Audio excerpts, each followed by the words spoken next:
beli brand yang tidak membantu orang-orang hari ini. Wah, itu saya kaget. Wah, itu harus disebarkan ke semua orang-orang yang punya brand. Terus saya bilang, kenapa kamu ngomong kayak gitu? Saya nanya gitu kan. Ya karena saya merasa kalau kamu bicara memanusiakan orang, saya hanya akan memanusiakan brand yang memanusiakan saya hari ini. Wah, itu saya langsung, Mas, ini bener juga sih kalau dipikir-pikir gitu kan.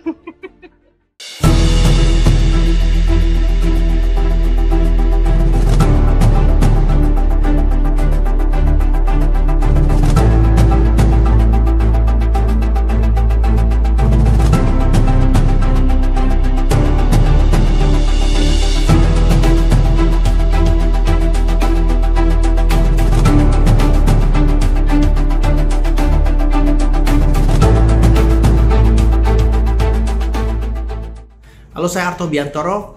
Ikuti perbincangan saya dengan Tika Gilang, seorang mahasiswi PhD di bidang marketing dengan spesifikasi di branding di Lancaster University.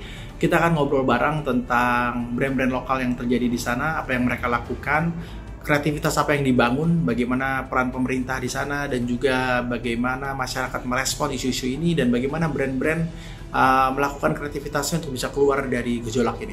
Simak juga respon-respon mereka terhadap brand-brand lokal dan bagaimana satu kasus menarik tentang sebuah brand pemerintah yang bisa mengubah ini semua menjadi brand yang sangat dicintai.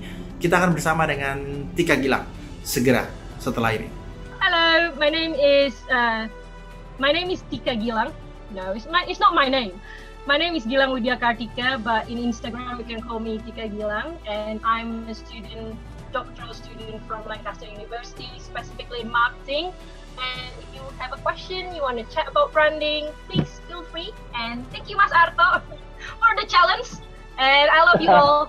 I'll be back soon, hopefully. Alright. Sotik, apa kabar? Long time no see. Sebenarnya sih kita lumayan sering ngobrol ya. Iya betul.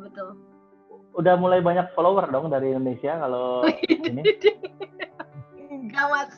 Yes, ada beberapa teman-teman brand lokal juga yang nanya-nanya. Lumayan lah, jadi tahu seperti apa brand lokal di Indonesia ya. Kira-kira gambarannya akan seperti apa sih kalau bicara corona di Inggris sendiri? Gambaran brand atau in general coronanya, Mas? Ya, generalnya dulu. Jadi in generalnya ini aku baca contekan aku ya, nggak salah. Kalau per 2 April, ya, kenapa? Kalau PSD itu udah ada catatan-catatan ya, PSD ya? Nanti kalau saya kasih informasi yang ngawang, diprotes sama netizen, Mas. Serem kan? Kalau dari BBC nih ya, dari 2 April itu di UK sendiri aja, total kematiannya itu 2.921 orang. Terus yang sudah confirm positif, jadi dia kan sudah mentes masyarakatnya itu sebesar 163.194 orang udah dites per 2 April kemarin. Yang positif itu 33.718 orang gitu. Nah, itu juga kalau di kota aku sendiri itu Lancashire tuh kayak kabupatennya, itu ada beberapa tempat, nggak cuma di kota aku doang. Skala apa sih tuh Lancaster? Kayak Bogor gitu? Bandung? Kayak Bogor lah ya kayak Bogor. Tapi lebih kecil lagi, Mas, ini kecil banget kotanya. Kalau Bogor masih gede, ini kota kecil, kayak Cirebon kali ya. Oke. Cirebon. Kayak Cirebon itu 463 orang yang positif. Nah, tapi memang kalau yang saya baca, yang meninggal itu juga ada penyakit bawaan, terus kan di Inggris juga sama seperti di Italia dan Spanyol, demografiknya memang lansianya juga banyak gitu. Jadi ya seperti itu kalau keadaan in generalnya ya. Tapi kalau keadaan brandingnya sendiri, ya sedih ya, Mas ya. Kalau bisa bilang ya sedih ya. Karena walaupun di Inggris itu ada yang namanya safety net, pemerintahnya kan per tanggal 23 itu kan kita quote and quote di lockdown. Nah, tapi ini lucunya nih, Mas, kalau saya boleh cerita, Boris Johnson itu tidak menggunakan kata lockdown. Jadi sebagai saya seorang mahasiswa di branding, asosiasi itu begitu kentalnya sama lockdown.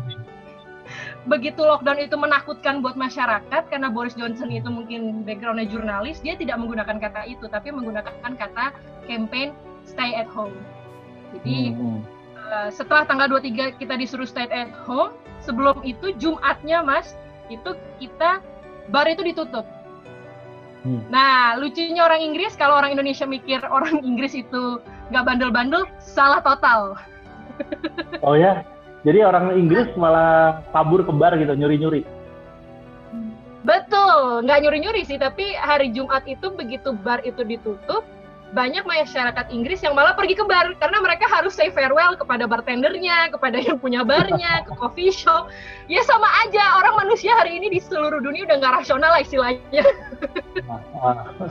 Kalau kita pergi ke puncak, ke Ancol, ya mereka begitu bar mau ditutup, itu mereka pergi ke sana, alhasil seperti anak kecil yang dihukum gitu ya, kasus ininya, analoginya, hari Seninnya tuh kita dihukum udah nggak boleh keluar rumah seperti sedia kala gitu, tapi masih boleh sehari sekali olahraga, masih boleh pergi ke kantor kalau misalnya pekerja-pekerja yang first major, terus pekerja yang emang nggak bisa ditinggalin gitu ya, itu masih boleh, dan juga belanja tuh masih boleh Mas.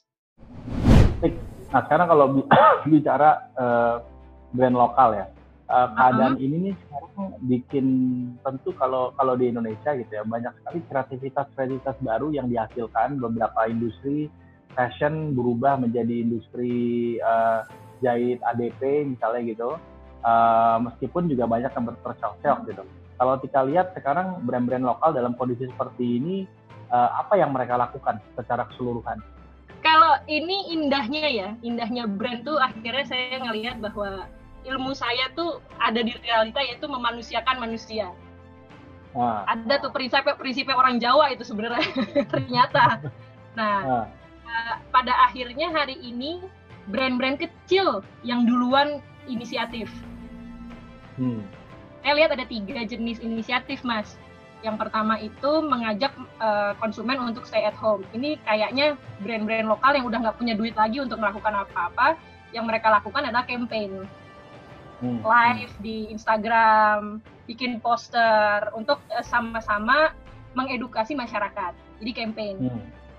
Yang kedua yang mereka bisa lakukan ya kalau mereka masih punya modal kapital, modal human resource, yaitu ya misalnya bikin sanitizer. Ada brand Inggris itu yang tadinya brewery, 2 perusahaan brand Inggris yang tadinya brewery, mereka kerjasama sama universitas misalnya, itu bikin hand sanitizer. Jadi co-branding pun juga hadir di sini. Terus yang ketiga ya akhirnya donasi ya.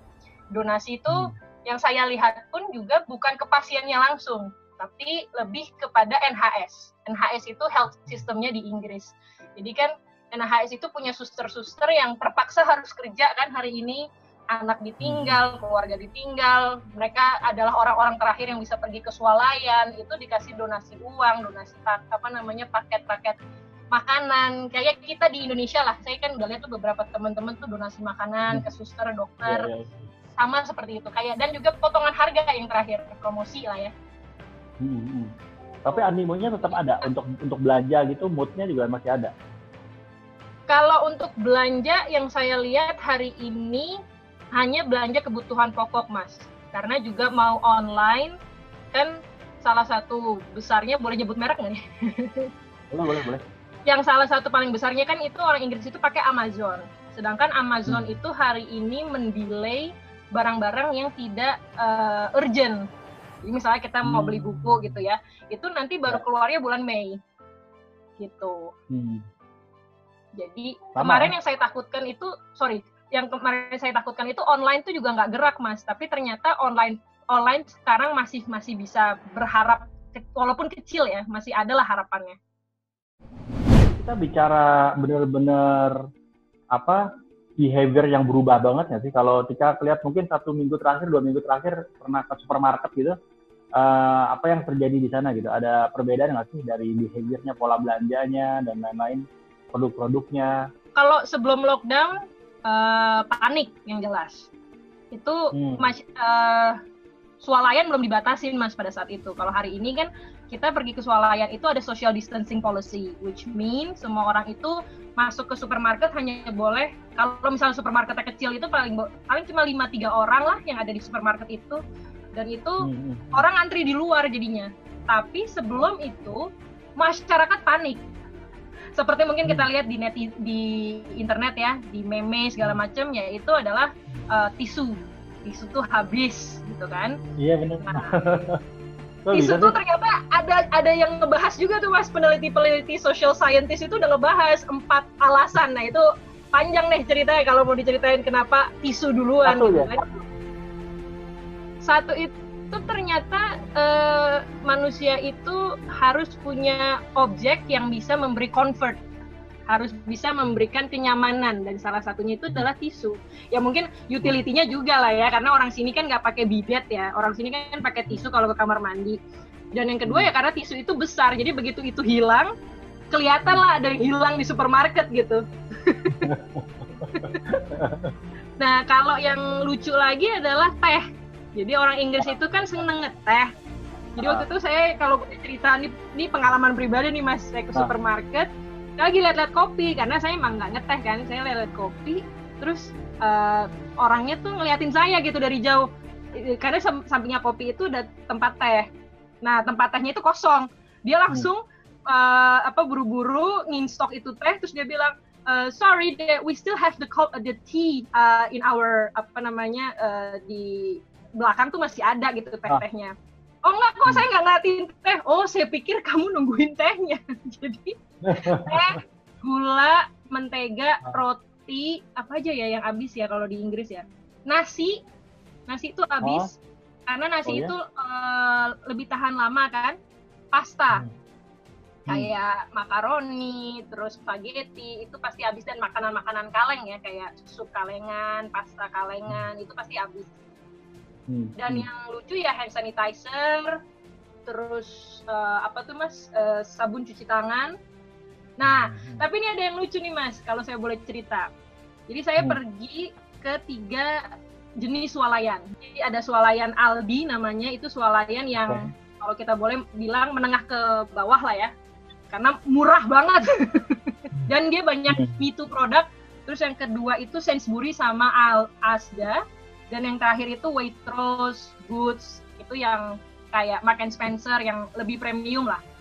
Nah, yang di Aldi ini, saya pergilah ke, ini karena harga mahasiswa Mas, jadi saya lebih sering ke sana.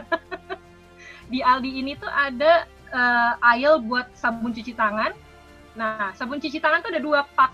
Yang satu harganya mahal, dan yang satu harganya murah.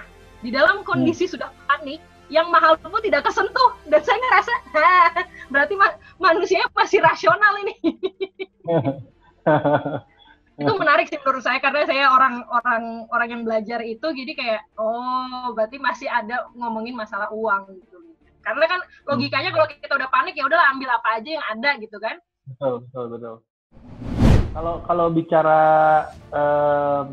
social behavior yang paling signifikan berubah apa sih sekarang kalau dilihat dari 2 minggu terakhir ini, 1 bulan terakhir ini? Kalau social behavior yang paling signifikan ya dari saya pribadi itu adalah penghargaan terhadap NHS. Jadi NHS ini kan adalah sebuah brand besar juga buat di Inggris kan. Dulu NHS itu National Health System, jadi kayak BPJS-nya lah gitu kalau kita punya gitu misalnya.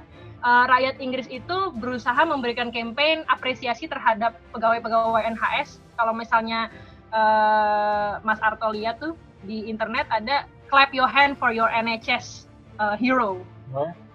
Jadi itu Wembley itu di setel lampu warna biru, di London Eye itu dipasang lampu warna biru. Bangga lah ya, saya lihat ada satu video, ada suster ya mungkin seumuran saya, mungkin lebih muda lagi mau naik mobil, dia keluar rumah tuh satu tetangganya tuh nepokin dia. Ya terharu lah ya dari brand yang tadinya itu hampir kehilangan trust dari masyarakatnya sendiri.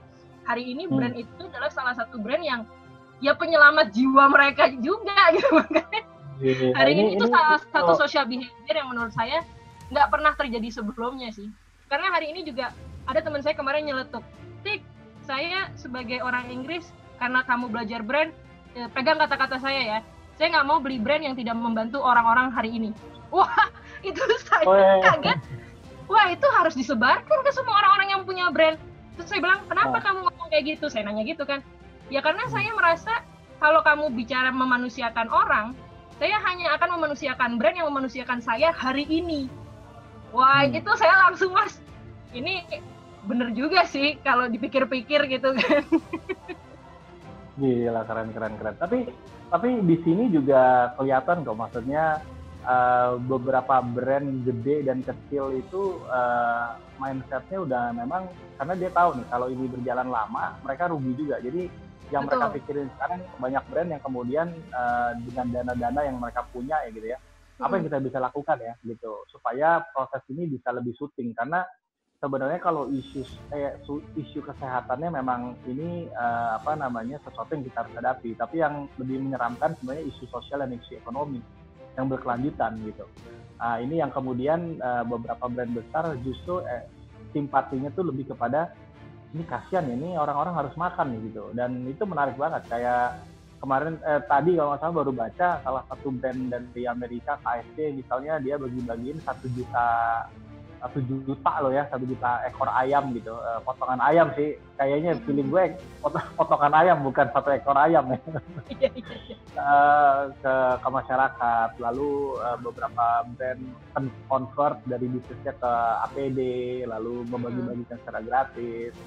Ada yang kemudian donasi makanan, jadi pembelian makanannya dikembalikan.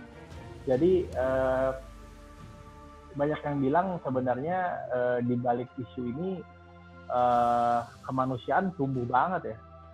Kalau manusia yang diciptakan jahat, ada juga manusia yang diciptakan baik. Ya pada dasarnya kan akhirnya ya kalau memang kita masih sadar kita adalah manusia, yang hal pertama kita lakukan adalah ya sharing and caring. Kalau memang udah nggak ada sama sekali duit, yang bisa kalian lakukan tuh sebagai brand, at least nanya kabar konsumen. Apa kabar konsumen, membantu pemerintah mengedukasi masyarakat. Mungkin kayak di Indonesia ya ajarin kenapa nggak boleh mudik dengan informasi yang sangat informal gitu. Kadang kan kita nggak mau dengerin apa kata pemerintah kan. Nah, yang lucunya dari ilmu yang saya pelajarin ini, buat konsumen itu brand itu teman. Dan mungkin kita lebih percaya kepada teman kita yang entitasnya itu adalah brand daripada mungkin pemerintah misalnya gitu. Jadi kalimatnya gini ya. Beruntung mereka yang membangun brand dari kemarin-kemarin, karena begitu ini kejadian orang udah tahu dia bisa rely ke siapa ya. Betul, dan makanya jangan dianggurin konsumennya juga kalau menurut saya, Mas. Kalau kita terus nggak bisa apa-apa, kita nggak komunikasi, hari ini kan kita dibantu sosial media kan. Ya. Pakai aja Instagram, pakai aja Twitter, at least menyapa lah. Masyarakat juga ngerti kok kalau misalnya kita usaha kecil yang kecil banget, ini kita bukan bicara yang tukang bubur atau tukang bakso yang di jalan ya, bukan, tapi kayak misalnya kita punya usaha baju yang benar-benar masih kecil, ya kita nggak bisa bantu apa-apa, Mas. Mikirin PHK aja udah sedih setengah mati kan. Ya kita menceritakan itu ke konsumen pun, konsumen juga akan kita diikut sertakan, jadi ada involvement juga, akhirnya konsumen merasa relevan di sini. Kalau saya lihatnya sih gitu ya. Keren. Tik, mudah-mudahan ini bisa cepat berlalu. Terus, kita keep in touch yang pasti. Jadi nanti teman-teman juga mau tanya-tanya tentang branding, tentang anything related ke marketing. Di dalam bisa ngobrol sama Tika @Tika_Gilang ya. Tika_Gilang atau Tika Gilang? Tika Gilang. Oke. So Tika, terima kasih banyak. Ada yang mau disampaikan untuk teman-teman? Mungkin pesannya adalah stay safe, stay healthy, dan stay happy. Walaupun susah banget buat bahagia, cuma sekecil apapun, sereceh apapun harus bisa bahagia. Karena kalau nggak bahagia, kita nggak bisa survive. Jadi ya, itu aja sih. Dan Indonesia kan bangsa yang mudah berbahagia, jadi harus bangga menjadi bangsa yang begitu. Oke nih Mas Arto, thank you ya.